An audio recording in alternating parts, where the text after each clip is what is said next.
Book 9. The Book of Eternal Night. Canto 1. Towards the Black Void. So was she left alone in the huge wood, surrounded by a dim, unthinking world, her husband's corpse on her forsaken breast. In her vast, silent spirit, motionless, she measured not her loss with helpless thoughts, nor rent with tears the marble seals of pain. She rose not yet to face the dreadful God. Over the body she loved, her soul leaned out in a great stillness, without stir or voice, as if her mind had died with Shraddhavan.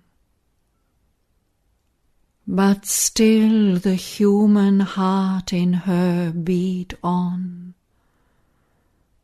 aware still of his being near to hers.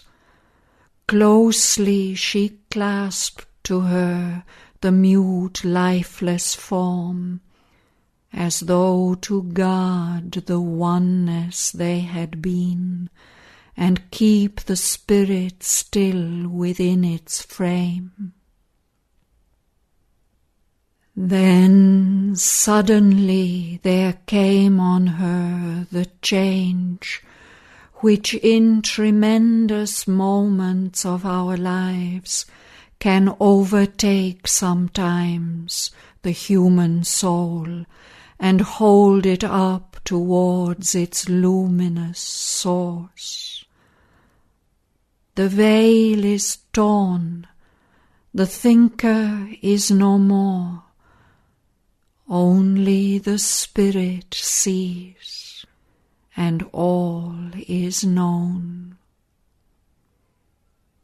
Then a calm power seated above our brows is seen, unshaken by our thoughts and deeds. Its stillness bears the voices of the world. Immobile, it moves nature, looks on life. It shapes immutably its far-seen ends.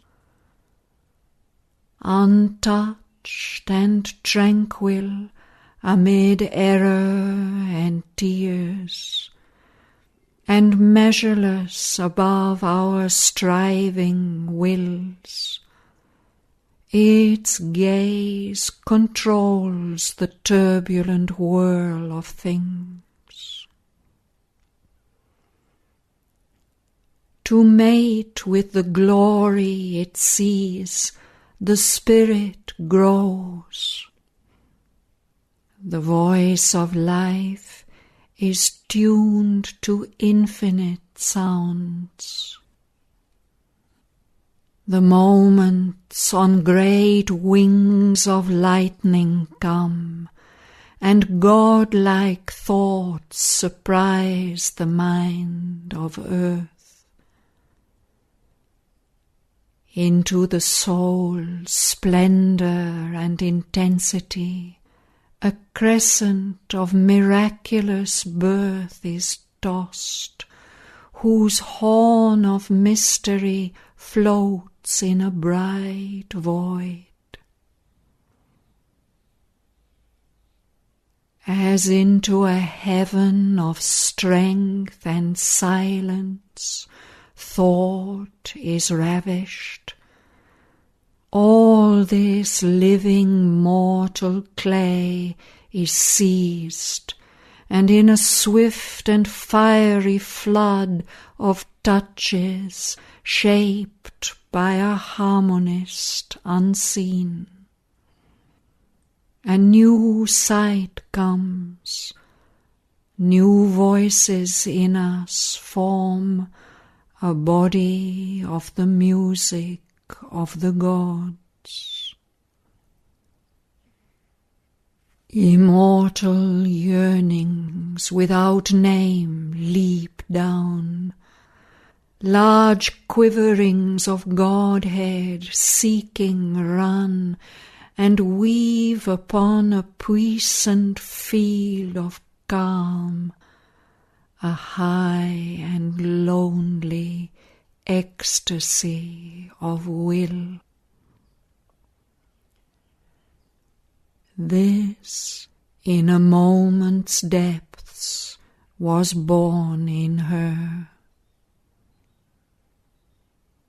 Now, to the limitless gaze disclosed, that sees things barred from human thinking's earthly lids, the spirit who had hidden in nature soared out of his luminous nest within the worlds. Like a vast fire, it climbed the skies of night. Thus were the cords of self-oblivion torn. Like one who looks up to far heights, she saw, ancient and strong as on a windless summit, above her where she had worked in her lone mind, labouring apart in a soul tower of self, the source of all which she had seemed or wrought, a power projected into cosmic space, a slow embodiment of the aeonic will,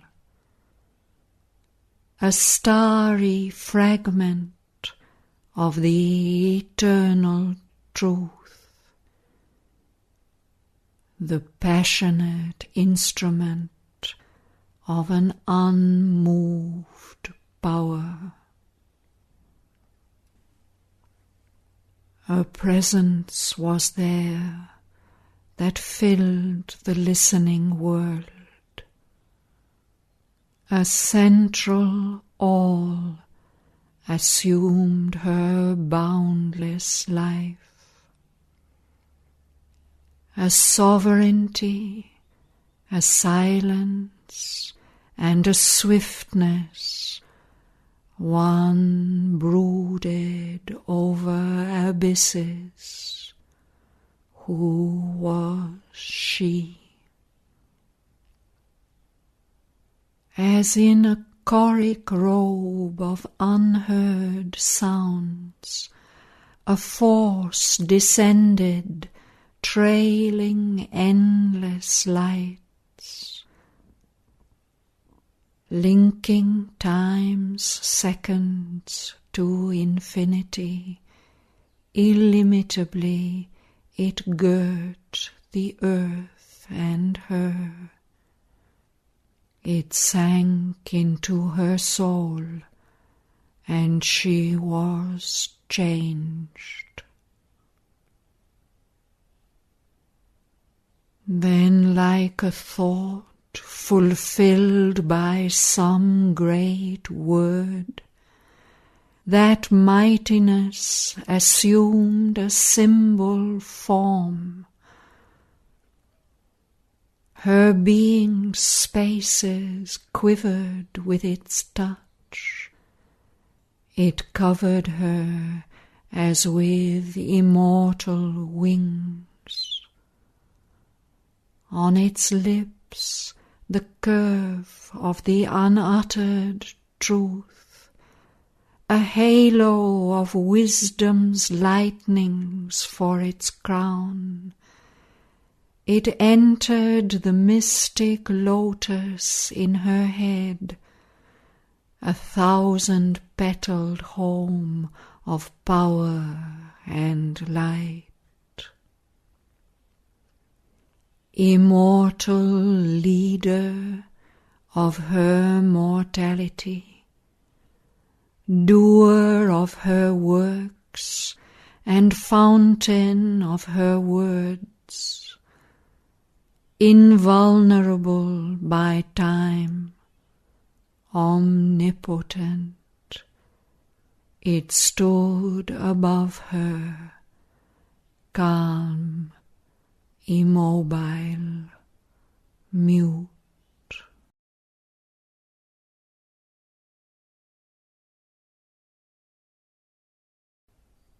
All in her mated with that mighty hour, as if the last remnant had been slain by death of the humanity that once was hers.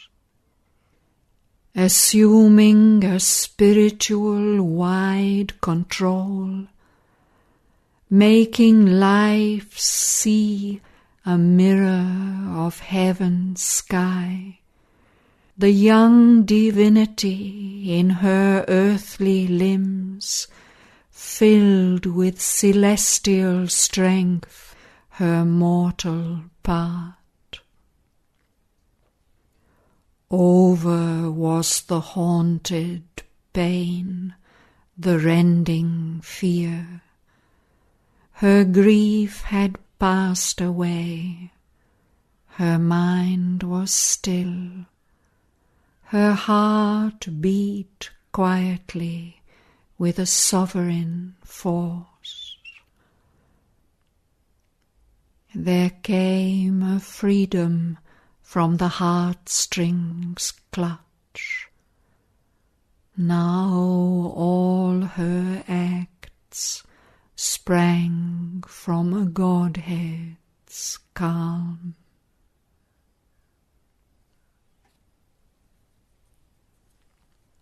Calmly she laid upon the forest soil the dead who still reposed upon her breast, and bore to turn away from the dead form. Soul now she rose to meet the dreadful God.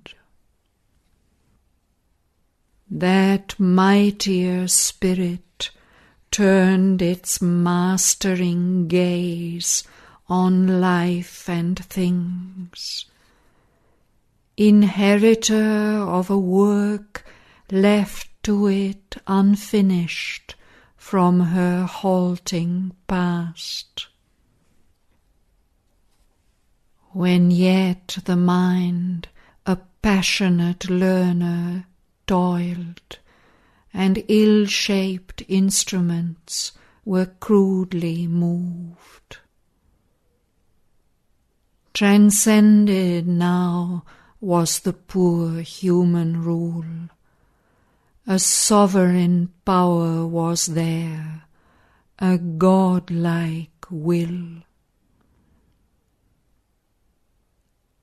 A moment yet she lingered motionless, and looked down on the dead man at her feet. Then, like a tree recovering from a wind, she raised her noble head. Fronting her gaze, something stood there, unearthly, sombre, grand, a limitless denial of all being, that wore the terror and wonder of a shape. In its appalling eyes the tenebrous form bore the deep pity of destroying gods. A sorrowful irony curved the dreadful lips that speak the word of doom. Eternal night, in the dire beauty of an immortal face, pitying arose, receiving all that lives forever into its fathomless heart, refuge of creatures from their anguish and world pain.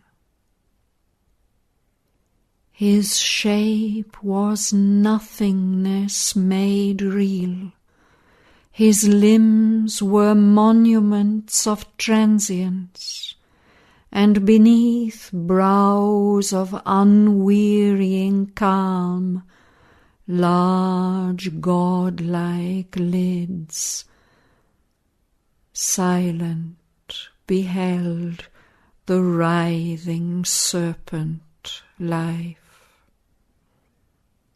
Unmoved, their timeless, wide, unchanging gaze had seen the unprofitable cycles pass, survived the passing of unnumbered stars, and sheltered still the same immutable orbs.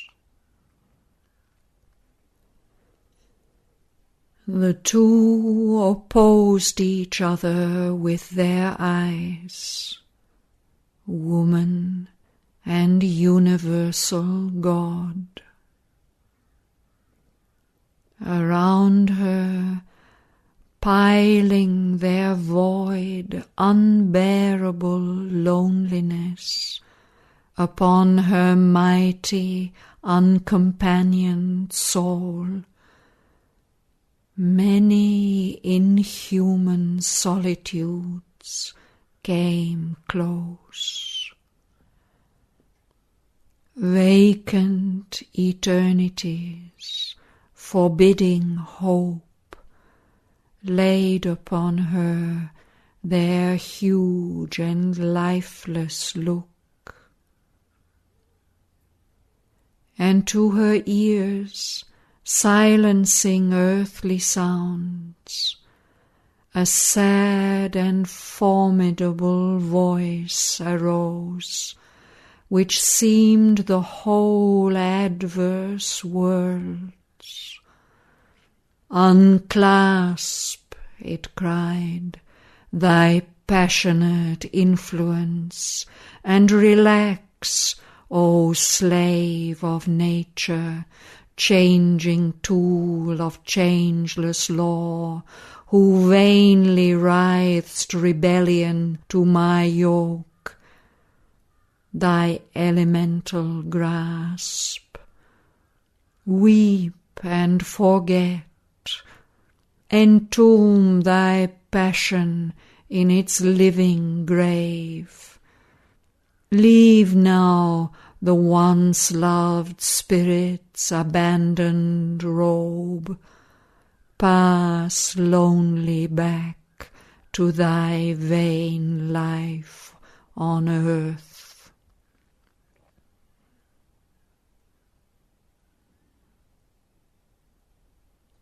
It ceased.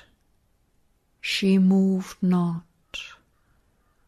and it spoke again, lowering its mighty key to human chords. Yet a dread cry behind the uttered sounds, echoing all sadness and immortal scorn moaned like a hunger of far-wandering waves. Wilt thou for ever keep thy passionate hold, thyself a creature doomed like him to pass, denying his soul death's calm and silent rest? Relax thy grasp. This body is earth's and thine. His spirit now belongs to a greater power. Woman, thy husband suffers. Savitri drew back her heart's force that clasped his body still, where from her lap renounced on the smooth grass softly it lay, as often before in sleep, when from their couch she rose in the white dawn, called by her daily tasks. Now too, as if called, she rose, and stood gathered in lonely strength, like one who drops his mantle for a race and waits the signal, motionlessly swift. She knew not to what course. Her spirit above, on the crypt summit of her secret form, like one left sentinel on a mountain crest, a fiery-footed splendor, puissant winged, watched, flaming silent, with her voiceless soul like a still sail upon a windless sea. White, passionless, it rode, an anchored might, waiting what far-ridged impulse should arise out of the eternal depths and cast its surge.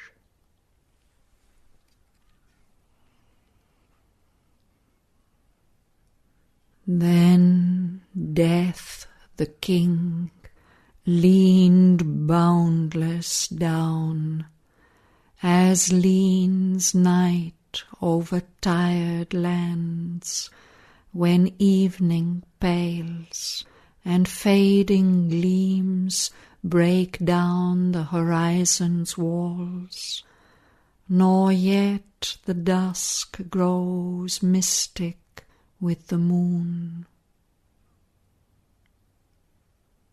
The dim and awful Godhead rose erect from his brief stooping to his touch on earth, and like a dream that wakes out of a dream, forsaking the poor mould of that dead clay, another luminous Satyavan arose, starting upright from the recumbent earth, as if someone over viewless borders stepped, emerging on the edge of unseen worlds. In the earth's day, the silent marvel stood between the mortal woman and the God. Such seemed he, as if one departed came wearing the light of a celestial shape, splendidly alien to the mortal air. The mind sought things long loved and fell back foiled from unfamiliar hues, beheld, yet longed by the sweet radiant form unsatisfied, incredulous of its too bright hints of heaven. Too strange the brilliant phantasm to life's clasp, desiring the warm creations of the earth, reared in the ardour of material suns. The senses seized in vain a glorious shade. Only the spirit knew the spirit still, and the heart divined the old loved heart, though changed. Between two realms he stood, not wavering, but fixed in quiet, strong expectancy, like one who, sightless, listens for a command.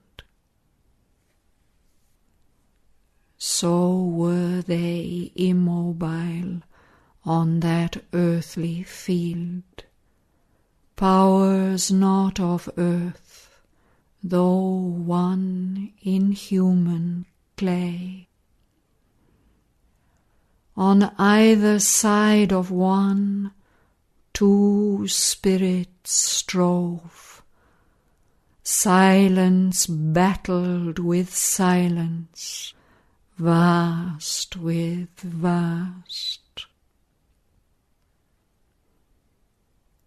But now the impulse of the path was felt, moving from the silence that supports the stars to touch the confines of the visible world. Luminous he moved away. Behind him death went slowly with his noiseless tread, as seen in dream-built fields a shadowy herdsman glides behind some wanderer from his voiceless herds. And Savitri moved behind eternal death. Her mortal pace was equalled with the gods. Wordless she travelled in her lover's steps, planting her human feet where his had trod, into the perilous silences beyond.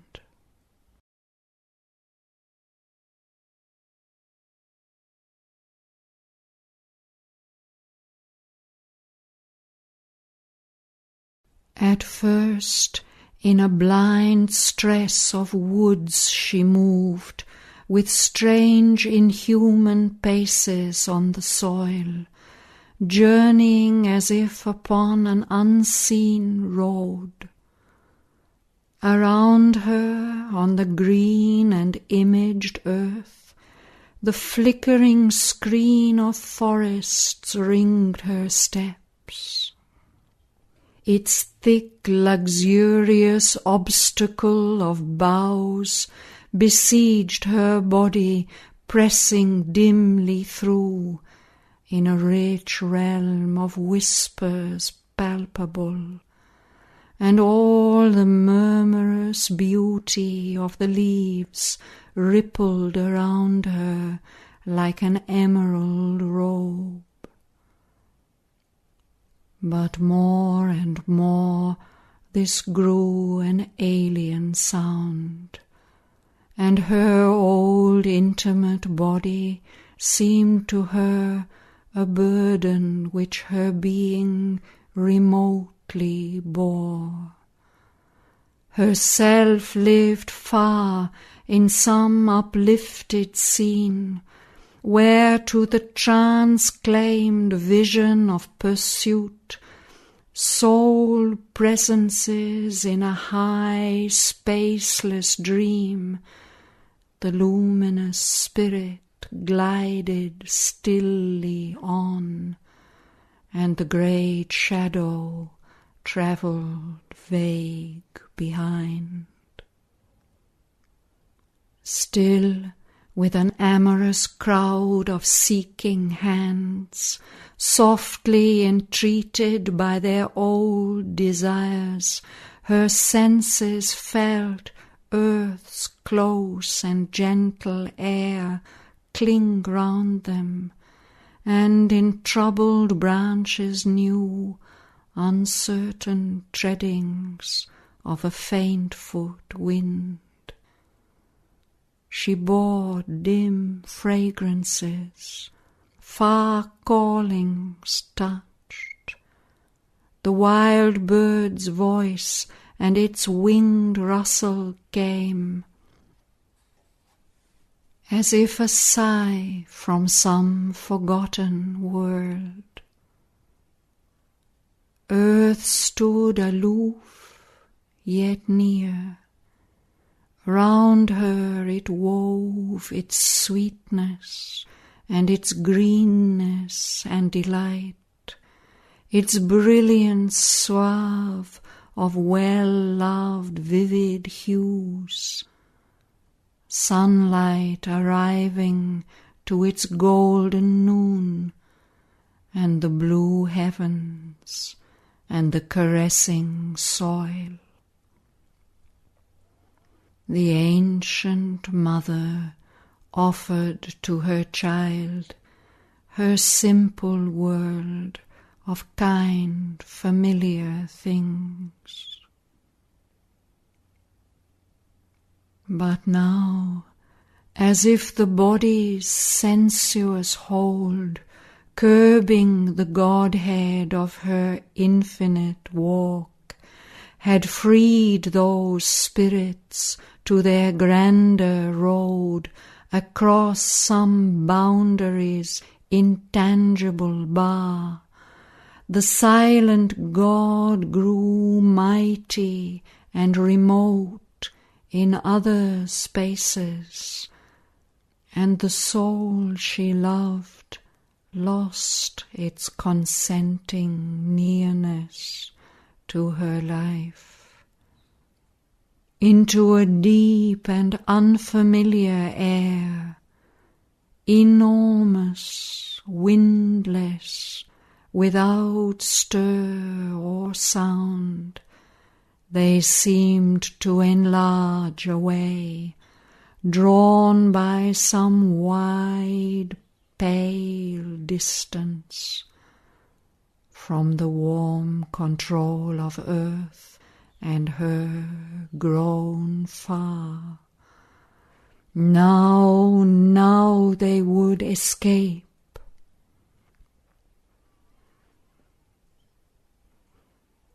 Then, flaming from her body's nest alarmed, her violent spirit soared at Satyavan. Out mid the plunge of heaven-surrounded rocks, so in a terror and a wrath divine, from her eyrie streams against the ascending death, indignant at its crouching point of steel, a fierce she-eagle threatened in her brood. Borne on a rush of puissance and a cry, outwinging like a mass of golden fire. So, on a spirit's flaming outrush borne, she crossed the borders of dividing sense. Like pale discarded sheaths dropped dully down, her mortal members fell back from her soul. A moment of a secret body's sleep. Her trance knew not of sun or earth or world. Thought, time, and death were absent from her grasp.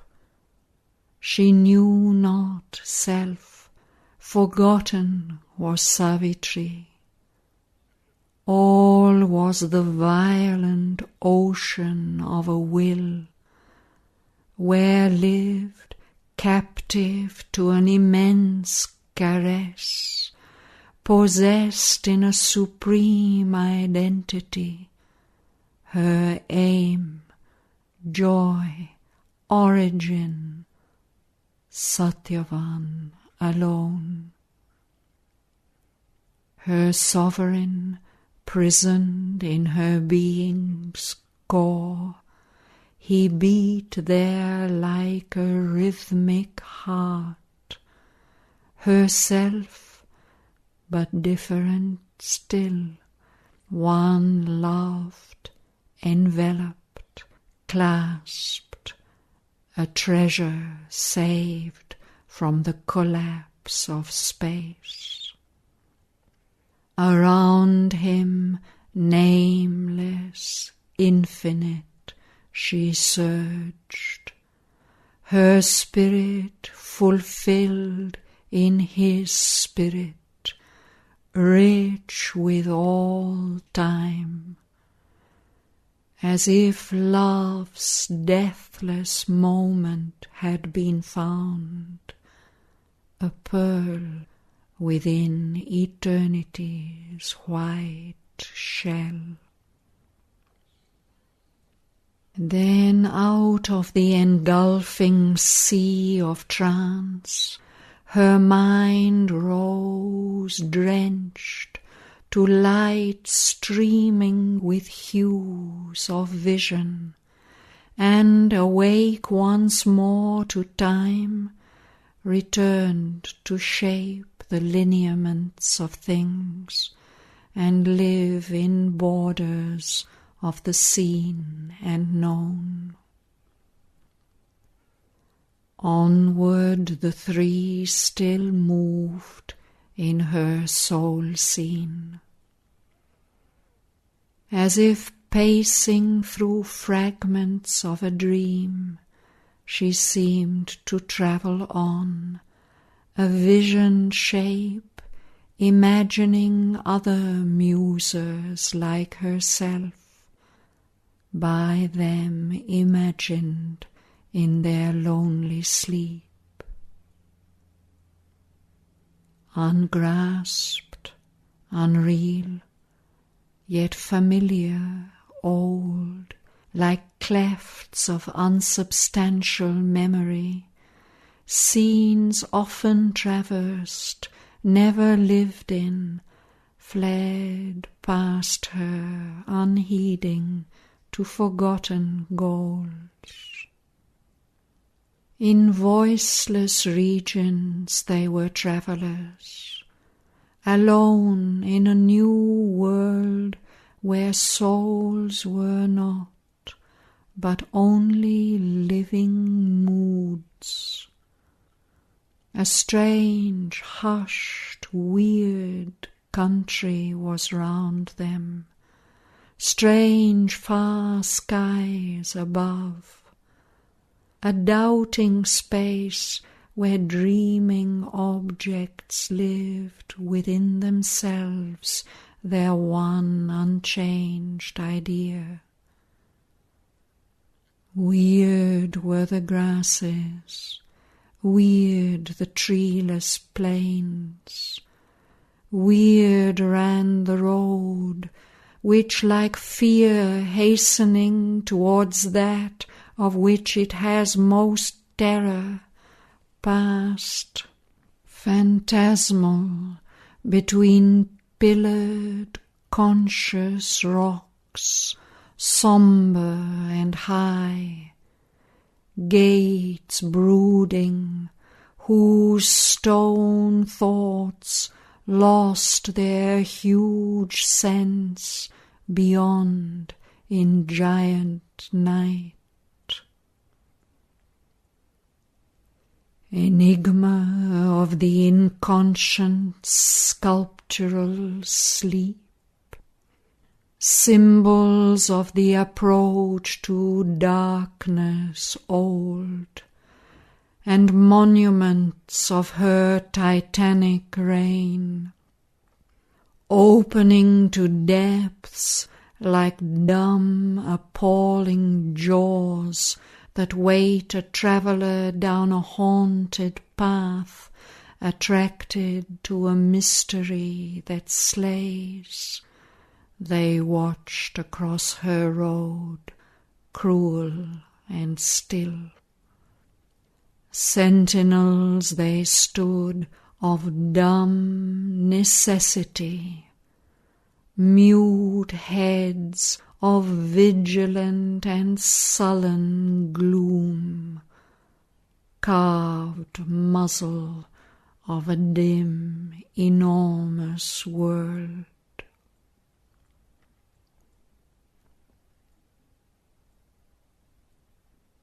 Then to that chill, sear, heavy line arrived, where his feet touched the shadowy march's brink.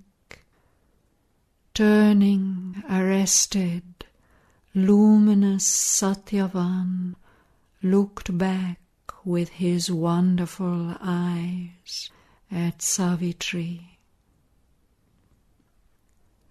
But death pealed forth his vast abysmal cry.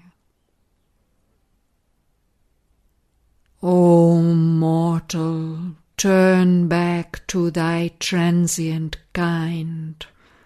Aspire not to accompany death to his home, as if thy breath could live where time must die. Think not thy mind-born passion strength from heaven to uplift thy spirit from its earthly base, and breaking out from the material cage, to upbuoy thy feet of dream in groundless naught, and bear thee through the pathless infinite. Only in human limits man lives safe. Trust not in the unreal lords of time, immortal deeming this image of thyself which they have built on a dream's floating ground. Let not the dreadful goddess move thy soul to enlarge thy vehement trespass into worlds where it shall perish like a helpless thought. Know the cold termstones of thy hopes in life. Armed vainly with the ideal's borrowed might, dare not to outstep man's bound and measured force. Ignorant and stumbling, in brief boundaries pent, he crowns himself the world's mock suzerain, tormenting nature with the works of mind.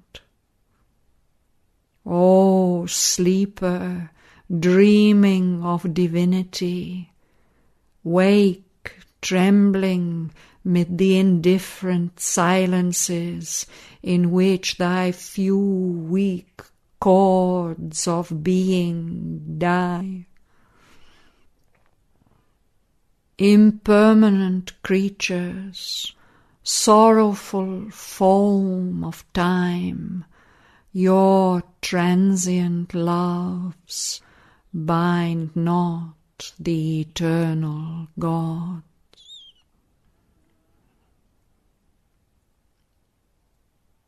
The dread voice ebbed in the consenting hush which seemed to close upon it, wide, intense, a wordless sanction from the jaws of night.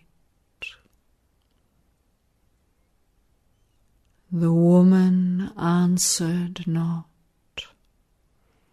Her high nude soul, stripped of the girdle of mortality, against fixed destiny and the grooves of law, stood up in its sheer will, a primal force.